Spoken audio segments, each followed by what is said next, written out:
চোটে দলের বাইরে থাকলেও খবরের শিরোনামে মোহাম্মদ শামি। গত বছর দেশের মাটিতে একদিনের বিশ্বকাপে সর্বাধিক উইকেট নিয়েছেন তিনি।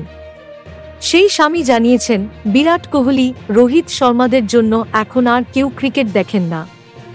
দলের ব্যাটারদের জায়গা নিয়ে নিয়েছেন বোলারেরা। একটি সাক্ষাৎকারে ভারতীয় ক্রিকেট দলের এই বদলের কথা জানিয়েছেন শামি।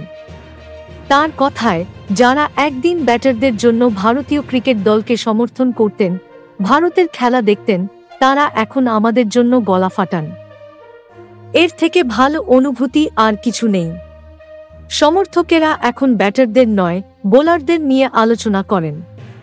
কারণ তারাও জানেন বোলারেরা এখন দলকে জেতায়।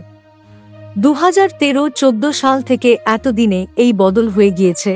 এই পরিবর্তনের জন্য দলের বেশ কয়েকজন পেসারের নাম করেছেন শামি। তাঁদের দেখে তরুণ ক্রিকেটারেরা পেসার হওয়ার কথা ভাবছেন বলেই মত তাঁর। শামি বলেন, এবারের বিশ্বকাপে আমাদের দলে 3 জন সেরা পেসার ছিল। সেটা বুঝিয়ে দেয় দলের বেঞ্চ কতটা মজবুত। ভুবনেশ্বর কুমার, ঈশান্ত শর্মা, উমেশ যাদবেরা যেটা শুরু করেছিল সেটা আমি, জশপ্রীত বুমরা ও মোহাম্মদ সিরাজ বয়ে নিয়ে যাচ্ছি। আরও অনেকে উঠে আসছে। 2023 সালের বিশ্বকাপের পরেই গোড়ালিতে চোট পেয়েছেন শামি। তাই তারপর থেকে আর মাঠে দেখা যায়নি তাঁকে। দক্ষিণ আফ্রিকার বিরুদ্ধে টেস্ট সিরিজে খেলতে পারেননি। ইংল্যান্ডের বিরুদ্ধে টেস্ট সিরিজেও পাওয়া যাবে না তাঁকে। শামিকে নিয়ে ঝুঁকি নিতে চাইছে না বোর্ড।